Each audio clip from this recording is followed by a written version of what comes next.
मंडळी, एखाद्या राजाला जेव्हा शत्रूविरुद्ध लढावं लागतं तेव्हा केवळ एकटा राजाच शूर असून चालत नाही, तर त्याच्यासोबत लढणारं सैन्य देखील तितकंच समर्थ असावं लागतं आणि तेव्हाच ते युद्ध यशस्वीपणे लढलं आणि जिंकलं जातं. पण आपल्या आजच्या या कथेमध्ये मात्र लढणारा राजा नाहीये, तर एक शूर लढवय्यी राणी आहे आणि तिच्या लढ्यात समर्थपणे साथ देणारा तिचा सेनापती देखील आहे. या शूर राणीला 2013 पासून किडनीच्या आजाराशी लढावं लागतंय आणि त्यातच नुकताच हृदयविकाराचा धक्का देखील तिला सहन करावा लागलाय. पण केवळ स्वतःचं दुःख कुरवाळत न बसता इतर रुग्णांना आणि त्यांच्या कुटुंबियांनाही आपल्यासारख्याच समस्यांना तोंड द्यावं लागत असेल हे समजून घेऊन त्यांनी सोबती सेवा फाउंडेशनची स्थापना केली. त्यांच्या या प्रवासाविषयी खुद्द त्यांच्याकडूनच आपण जाणून घेऊया. मी सादर आमंत्रित करते सोबती सेवा फाउंडेशनच्या संचालिका वर्षा वेलणकर यांना. नमस्कार. तुम्हाला प्रश्न पडला असेल की सुरुवातीला एवढी मोठी एव्ही आणि हे रील्स वगैरे काय दाखवत बसलो, तर ती आमच्या कामाची ओळख होती. आम्ही गेले 3 वर्ष प्रयत्न करतो आहे की आम्ही जे अनुभव घेतले 13 वर्षात आम्ही जे सोसलं, किंवा आत्ता ती म्हणाली तसं लढा दिला. लढा हा शब्द खूप निगेटिव्ह आहे. आपल्या शरीराला काहीतरी झालं आहे आणि आपण लढायला निघालो आहे आणि आपल्या शरीराशी भांडतोय, हे मला काही पटत नाही. त्यामुळे लढा हा शब्द मी वापरत नाही. पण मी गेल्या 13 वर्षात हा आजार समजून घेण्यासाठी जे जे प्रयत्न केले, मी आणि माझे हजबंड आणि आमच्यासोबतचे जे आमचे रिलेटिव्स होते किंवा माझे डॉक्टर होते, या सगळ्यांनी जो प्रयत्न केला आणि त्यातून आम्ही एका अशा पॉईंटला आलो की आम्हाला कळलं की आता हे जे आम्हाला कळलेलं आहे हे लोकांना सांगण्याची आता गरज निर्माण झाली आहे. आणि जोपर्यंत आम्ही हे सांगत नव्हतो तोपर्यंत जेवढे पेशंट आम्हाला आजूबाजूला मला दिसायचे डायलिसिस बेला, तर मी त्यांच्याशी गप्पा करायचे आणि मग लक्षात आलं की यातल्या खाचाखोचासुद्धा खूप जास्त प्रमाणात लोकांपर्यंत पोचायला हव्या, पर्टिक्युलरली पेशंट्सपर्यंत. तर पेशंट असं म्हटल्यावर सगळेजण अरे देवा, अरे रे, काय काय काय झालं यांचं, असं वगैरे म्हणतात. मला असं वाटतं की आपण जर दृष्टिकोन बदलला आणि स्वतःकडे रुग्णांनी जर एका वेगळ्या यांनी पाहिलं, अँगलनी पाहिलं, तर खूप खूप अपॉर्च्युनिटीज त्यात आहेत. तुम्हाला कुठलंही एखादं आजारपण आलं किंवा एखादं आयुष्यात संकट आलं की आपण म्हणतो की वाईट आहे हे, कारण त्याचा त्रास होत असतो आपल्याला. पण तो त्रास हा अपॉर्च्युनिटीज घेऊन येतो हे फार कमी वेळा आपल्याला कळतं, कारण आपण आपल्या दुःखातून बाहेर पडत नाही. तर आम्ही जेव्हा सगळ्या पेशंटशी आणि माझ्यासारख्या रुग्णांशी मी जेव्हा बोलायला लागले, तेव्हा मला कळायला लागलं की यांना छोट्या छोट्या गोष्टी समजावून सांगितल्या तर कदाचित त्यांच्या आयुष्यात मला जी पॉझिटिव्हिटी दिसते आहे, मला जी काम करण्याची उर्मी मिळते आहे, मला जे वाटतं आहे की जगण्याला खूप अर्थ आहे, तसाच तो मृत्यूलाही आहे आणि त्या सगळ्या प्रोसेसमध्ये आपण खूप समृद्ध होतो आहे, हे जेव्हा मला कळायला लागलं तेव्हा मी ते त्यांच्याशी शेअर केलं. आणि जेव्हा हे शेअरिंग वाढलं तेव्हा आमच्या कामाची खूप चांगली सुरुवात झाली. आधी आम्ही फक्त केअरिंग फॉर किडनी म्हणून काम सुरू केलं होतं आणि त्या अंतर्गत आम्ही दोघं जण जितके पेशंट असतील त्यांच्याशी, त्यांच्या नातेवाईकांशी इमिजिएट जो रुग्णाची काळजी घेणारी जी व्यक्ती असते, हजबंड असेल, घरचे लोक असतील किंवा बायको असेल, मुलगा असेल, त्या सगळ्यांशी जेव्हा बोलायला सुरुवात केली तेव्हा आणखी एक अँगल आम्हाला दिसला की फक्त रुग्णांशी बोलून उपयोग नाही आहे, आपल्याला त्यांची सोबत करणाऱ्या लोकांशी पण बोलण्याची गरज आहे. मग माझं आजारपण सुरू असताना, मी डायलिसिस मध्ये असताना शेखर सर काय करायचे तर 4-5 तास ते बाहेर बसायचे डायलिसिस बेच्या बाहेर. आणि ते बाहेर बसलेले असताना ते जेव्हा इतर लोकांशी बोलायला लागले तेव्हा कळायला लागलं की त्यांना पण मदतीची खूप गरज आहे, त्यांना हे आजारपण समजून घेण्याची खूप गरज आहे. हिमोग्लोबिन काय असतं हे सुद्धा काही पेशंट जे ग्रामीण भागातून येतात त्यांना नाही कळत, किंवा आपल्याला नेमका आजार काय झालाय, पाणी का कमी प्यायचं असा सुद्धा प्रश्न विचारतात. मग किडनीचं फंक्शन काय आहे, मग ती थांबलंय आहे, मग पाणी आपल्या शरीरात साठतंय म्हणून आपल्याला पाणी कमी प्यायचं आहे. या लेव्हलपासून आम्ही जेव्हा त्यांच्याशी बोलायला लागलो तेव्हा त्यांच्या कपाळावरच्या आठ्या कमी व्हायला लागल्या आणि तिथे मग आमच्या सोबती सेवा फाउंडेशनची सुरुवात झाली. आज मला इथे उभं राहून या कामाबद्दल सांगण्याची म्हणजे इतका आनंद होतो आहे, तुम्ही लोक आलात ते ऐकायला, याचा पण खूप आनंद होतो आहे. पण मी पुढचं प्रास्ताविक हे वाचून दाखवते, कारण ट्रान्सप्लांट नंतर थोडं मेमरीचं हे होतं आणि अनेक मुद्दे सुटायची शक्यता असते, म्हणून मी ते वाचून दाखवते आहे. तर कृपया पेशंटली ऐकून घ्या माझं बोलणं. मंचावर उपस्थित आदरणीय राघवेंद्रानंद महाराज आणि आमचे मित्र आणि राज्याचे मुख्य माहिती आयुक्त राहुल पांडे सर, त्यानंतर सुश्रुत कुलकर्णी आमचे प्रकाशक, स्पेसवूडचे विवेक देशपांडे आणि आमचे काही म्हणजे घरातले माननीय लोक पण इथे उपस्थित आहेत. माझ्या ओळखीचे काही माननीय लोक उपस्थित आहेत. माझे मित्र खूप आलेले आहेत, तिथे मैत्रिणी आलेल्या आहेत. मला खूप आनंद होतो आहे हे सगळं तुम्हाला सांगताना. आज मी या कार्यक्रमाच्या मध्यवर्ती भूमिकेत आहे असे म्हणण्याचे कारण की या कामाची सुरुवातच मुळी माझ्यापासून झाली. पोटात गॉलब्लॅडर स्टोन झाल्याचे निमित्त झाले आणि त्याचे ऑपरेशन करायचे नाही असा निर्णय आम्ही 12 वर्षापूर्वी घेतला. त्यामागे माझ्या मनातील सर्जरीसाठीचं जे भय होतं ते होतं, पण तो निर्णय चुकीचा ठरला आणि पुढे तो स्टोन तुटून बाईल डक्टमध्ये अडकणे, पोटात इन्फेक्शन, ऑब्स्ट्रक्टिव्ह जॉन्डिस आणि सडन किडनी फेल्युअर हा एवढा मोठा प्रवास घडला. आजार म्हणजे शरीरात झालेला बिघाड, पण जेव्हा तो होतो तेव्हा सगळे हादरून जातात. आपण जणू काही अपराध केला आहे असे होणे म्हणजे गुन्हा आहे असे सगळे वागतात. आजार लपवून ठेवण्याकडे सगळ्यांचा खूप कल असतो. लोक काय म्हणतील म्हणून आपण या बिघाडाची वाच्यता कुठे करायला घाबरतो. दुसरे म्हणजे असा बिघाड झाला की डॉक्टरांकडे जाणे आणि उपचार घेऊन बरे व्हावे असा एक ठाम विचार सगळ्यांचा असतो. पण काही आजार असे असतात जे प्रोग्रेसिव्ह असतात, म्हणजे वाढत जाणारे असतात आणि दुर्दैवानं आपल्या भोवतीच्या बदलत्या वातावरणामुळे आणि डिटेक्शन वाढल्यामुळे अशा आजारांची संख्या मोठ्या प्रमाणात वाढताना दिसत आहे. अशाच जर या आजारांसोबत आपल्याला आयुष्य काढायचे झाले तर त्याकडे पाहण्याचा दृष्टिकोन बदलण्याची गरज आहे, हे मला माझ्या स्वतःच्या अनुभवातून कळत गेले. आपल्याला हे असे माननीय नितीनजी आलेले आहेत, आपण त्यांचे टाळ्या वाजवून स्वागत करू.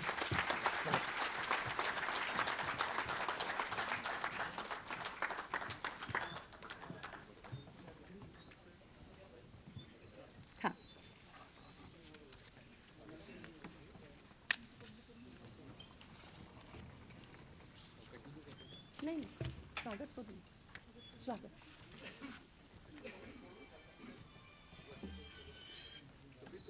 नाही नाही, मी बोलते पुन्हा. माननीय मंत्री महोदय नितीनजी गडकरी यांचं सभागृहात आगमन झालेलं आहे आणि आपण त्यांचं आता स्वागत करूया. स्पेसवूडचे सहसंस्थापक विवेक देशपांडे यांना मी विनंती करते की त्यांनी कृपया गडकरी महोदयांचं स्वागत करावं.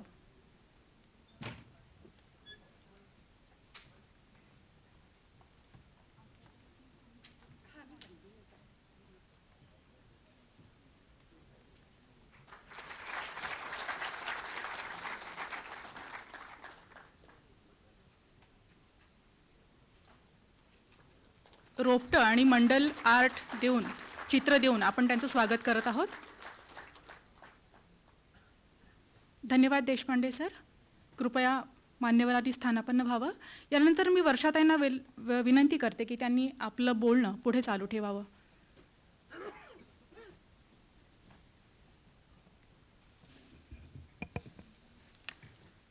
तर अशा या आजारांसोबत आपल्याला आयुष्य काढायचे झाले तर त्याकडे पाहण्याचा दृष्टिकोन बदलण्याची गरज आहे, हे मला माझ्या स्वतःच्या अनुभवातून कळत गेले. आपल्याला हे कसे झाले, हा जो सुरुवातीला बसलेला धक्का असतो त्यातून सावरणे, आपल्या शरीरातील बिघाडाकडे स्वच्छ आणि भयमुक्त दृष्टीने पाहणे, त्याचे स्वरूप डॉक्टरांकडून समजून घेऊन त्याच्या उपचाराबद्दल नीट जाणून घेणे आणि मग हळूहळू त्याचा स्वीकार करून आयुष्य सुरळीत चालू ठेवणे हे खूप आवश्यक असते. जसं आम्ही एव्हीमध्ये आता दाखवलं की आम्ही हा प्रयत्न करतो आहे की डॉक्टरांकडनं जी वैद्यकीय माहिती आहे ती घेऊन ती सोप्या शब्दात रुग्णांपर्यंत पोचवायची, म्हणजे त्यांना आणखी स्वतःचा आजार कळून घ्यायला सोपं जावं. पण या सगळ्या खाचाखोचा आपल्या स्वतःच्या लक्षात येतील किंवा डॉक्टर त्याबद्दल सांगतील ही अपेक्षा आपण ठेवू शकत नाही. फार बिझी असतात ते. पण हे जाणून घेणे अत्यावश्यक असल्यामुळे आम्ही जेव्हा स्वतः हा प्रवास करत होतो तेव्हा हे सगळे इतरांना सांगणे आम्हाला गरजेचे वाटले. दुःख वाटून घेतले तर कमी होते. शरीराच्या वेदनांचे मात्र तसे नसते. त्या आपल्या आपणच सहन करायला लागतात. शरीराची वेदना ही औषधांनी घालवता येते, पण मनाला होणारे दुःख हे फक्त आपण स्वतः कमी करू शकतो. या गोष्टीवर माझा विश्वास आहे, तो माझा अनुभव सुद्धा आहे. आणि ते करण्यासाठी आपल्याला वेगळा विचार करण्याची गरज असते. तो कसा करावा, आपले दुःख कसे घालवावे, उपचार प्रभावीपणे करून घ्यावा, पथ्य पाळणे गरजेचे असते. औषधोपचार आणि त्याची नियमितता किती आवश्यक आहे. उपचारासाठी पैसा कुठून उभा करायचा. रुग्ण त्रास सहन करत असताना त्याला मदत करणाऱ्या घरातल्या प्रत्येक व्यक्तीचे काय, त्यांचे स्वतंत्र आयुष्य, त्यांच्या गरजा, त्यांची मनस्थिती, शारीरिक श्रम आणि सगळ्यांचे दैनंदिन आयुष्य याचा विचार करणे खूप आवश्यक असते. असे सगळे ऐकल्यावर आपण एकदम तलवार उपसून आम्ही आजाराशी लढा द्यायला निघालोय म्हणून बाहेर पडतो. पण स्वतःच्या शरीरातील बिघाडाशी असे 2 हात करणे आवश्यक नसते. लढाई हा शब्द खूप नकारात्मक आहे. त्यात तुम्ही इतरांना संपवायचे आहे, त्याचा खात्मा करायचा आहे म्हणून पुढे जाता. पण दुखणे हे आपल्या शरीराचे असताना त्याच्याशी लढण्यापेक्षा त्याला समजून घेऊन ते दूर करता येण्याचे प्रयत्न करणे खूप गरजेचे असते. हे सगळे लक्षात आल्यावर आमचे पुढचे पाऊल होते केअरिंग फॉर किडनी हा सहायता गट स्थापन करणे. या गटाच्या माध्यमातून आम्ही इतर किडनी रुग्णांशी आणि त्यांच्या नातेवाईकांशी बोलण्याची प्रक्रिया सुरू केली आणि लक्षात आले की लोकांना त्याचा फायदा होतो आहे. हे काम सुरू करण्याचा उद्देश फक्त रुग्णांना आणि त्यांच्या घरच्यांना मानसिक आधार देणे आणि जो आजार झाला आहे त्याला सोप्या शब्दात समजावून सांगणे एवढाच होता. पण हळूहळू त्यातील अनेक गोष्टी अशा घडल्या की आमच्या कामाला पुढे बळ मिळत गेले. त्यातूनच पुढे सोबती सेवा फाउंडेशनची स्थापना झाली. आज फक्त किडनी रुग्णांनाच नाही तर इतर असाध्य आजारांशी सामना करणाऱ्या रुग्ण आणि त्यांच्या नातेवाईकांपर्यंत आम्ही पोहोचण्याचा प्रयत्न करत आहोत. असाध्य आजारांच्या उपचाराबद्दल बोलायचे झाले तर ते फार खर्चिक असतात. किडनी रुग्णांचा पहिला उपचार हा डायलिसिस असतो आणि नंतर केले तर ट्रान्सप्लांट. हे दोन्ही खूप महागडे उपचार आहेत. एकीकडे दर डायलिसिसला चांगल्या रुग्णालयात एका सेशन करता 3 ते 4 हजार रुपये लागतात आणि काही सेंटर्स असे आहेत जिथे 1000 रुपये डायलिसिस करून दिले जाते, पण त्यात ट्यूबिंग आणि डायलायझर यांचा खर्च जो असतो तो इन्क्लुडेड नसतो. तो प्रत्येक डायलिसिसला प्रत्येक रुग्णाला करावा लागतो. असे आठवड्यातून 2दा किंवा 3दा डायलिसिस करणे म्हणजे महागडा हिशोब असतो. पण दुर्दैवाने काही पेशंट असे असतात ज्यांना डायलिसिस सुरू असतानाच 5 रुपयांचा बिस्किटाचा पुडा आणि 1 कप चहा घेण्याचे सुद्धा पैसे नसतात. ही रियालिटी आहे. काही रुग्ण हे ग्रामीण भागातून येतात शहरात, त्यांना तो प्रवासाचा खर्च, इथे राहण्याचा खर्च, डायलिसिसचा खर्च आणि परत जाणे हे सगळं, आणि ज्या दिवशी डायलिसिस असतं त्या दिवशी ते आपलं काम करू शकत नाही. हा पण त्यातला एक भाग असतो. म्हणजे जर ते शेती करत असतील तर त्या दिवशीचा त्यांचा रोजगार बुडतो, नोकरीचा असेल तर त्या दिवशीचा त्यांचा पगार जातो. तर ह्या गोष्टी पण आपण लक्षात घेतल्या पाहिजे की त्यांच्यासाठी हे किती म्हणजे मनाला त्रास देणारे आहे. आमची संस्था ही आता मानसिक आधारासोबतच जे रुग्ण अतिशय गरीब आहेत त्यांना निदान एक वेळ डायलिसिससाठी आर्थिक मदत व्हावी म्हणून प्रयत्न करत आहे. अर्थातच आम्ही इतरांकडून येणाऱ्या देणग्यांच्या भरवशावरच हे काम हाती घेतले आहे. यात मोरेश्वर देशपांडे मामांसारखे आणि घराचे काही लोक मदतीला उभे राहिले आहेत. आणि मला ज्यांनी कधी प्रत्यक्ष पाहिलंही नाही आहे, अगदी फक्त फेसबुकवर ओळखतात, अशा अनेक लोकांनी आम्ही फक्त एक आवाहन केलं आणि आम्हाला पैसे पाठवले. इथे देशपांडे काका म्हणून आलेले नाही आहेत. ते काका त्यांना मी अजूनही पाहिलेलं नाही, पण माझ्या मैत्रिणींनी त्यांना माझ्या कामाबद्दल सांगितल्यानंतर ते मला दरवर्षी पैसे पाठवतात आणि आम्ही त्यातनं 2 ते 3 डायलिसिस एखाद्या रुग्णाचं करून देऊ शकतो.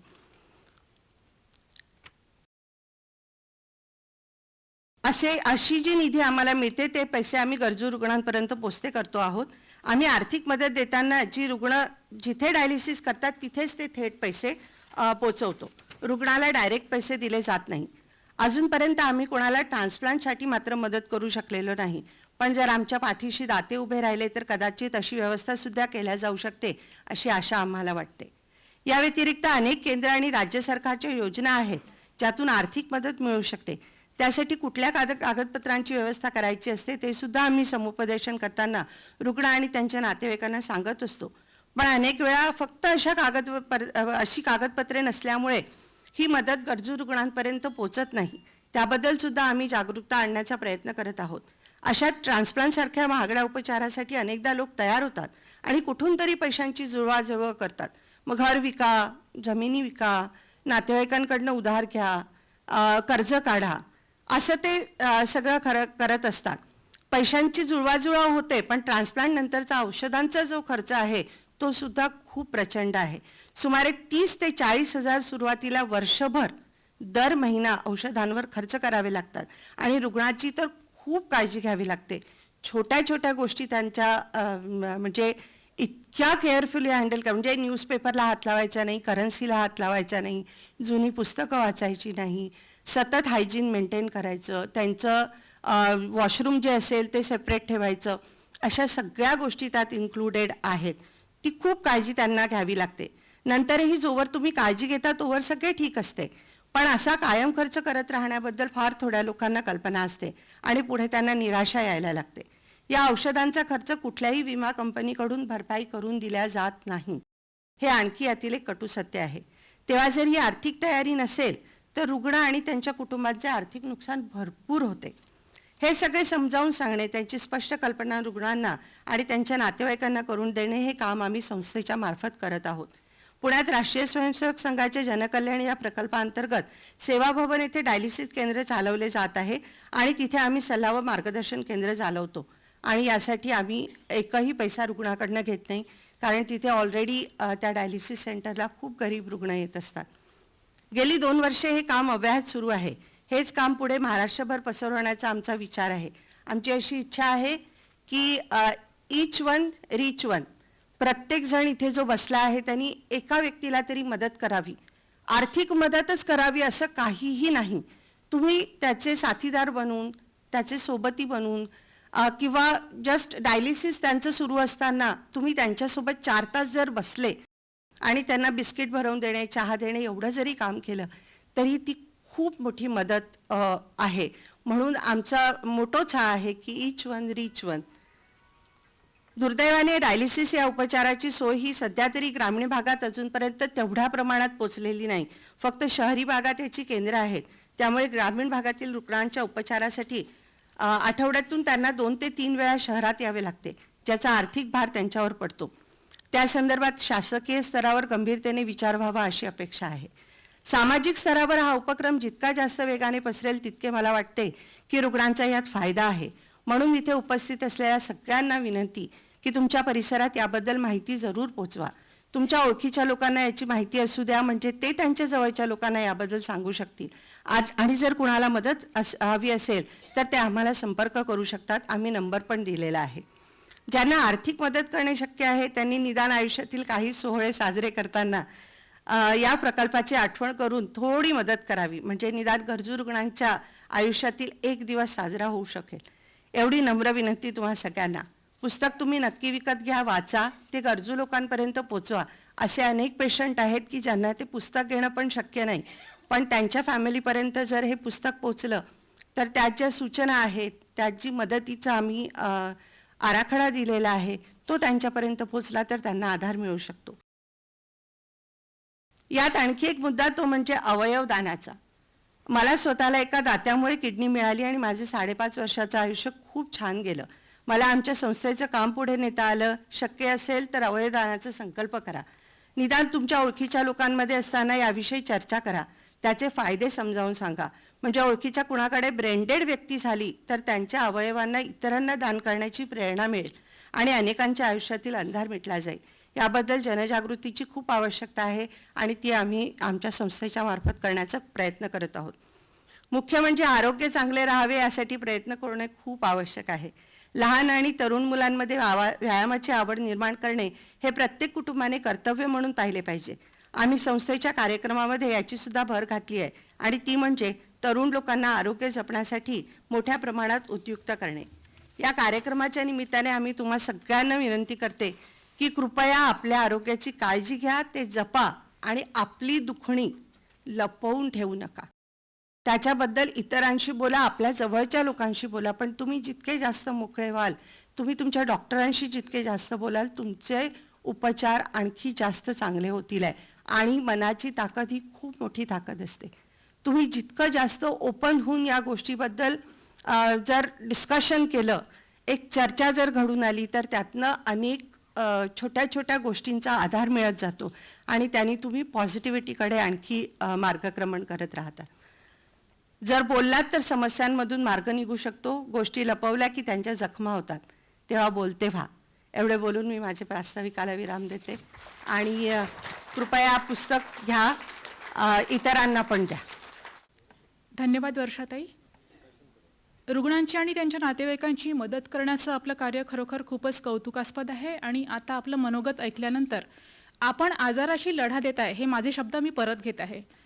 यानंतर ज्या सोहळ्याच्या निमित्तानं आपण इथे उपस्थित आहोत त्या सोबती या मराठी पुस्तकाची दुसरी आवृत्ती आणि सोबतीच्या कंपॅनियन्स या इंग्रजी अनुवादाची पहिली आवृत्ती यांचं प्रकाशन आता आपण करणार आहोत.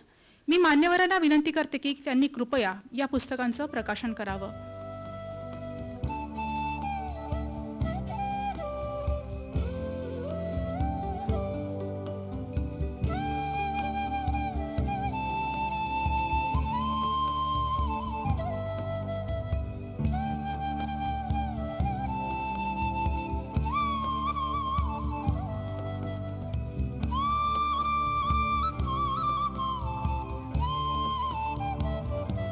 इंग्रजी अनुवादक राजू कोर्ती सर यांनी कृपया मंचावर यावं. असाध्य आजारांना ग्रासलेल्या रुग्णांच्या आप्तेष्टांना मार्गदर्शन करणारी ही पुस्तकं आहेत आणि आपण ही पुस्तकं नक्कीच विकत घ्यावीत आणि वाचावीत.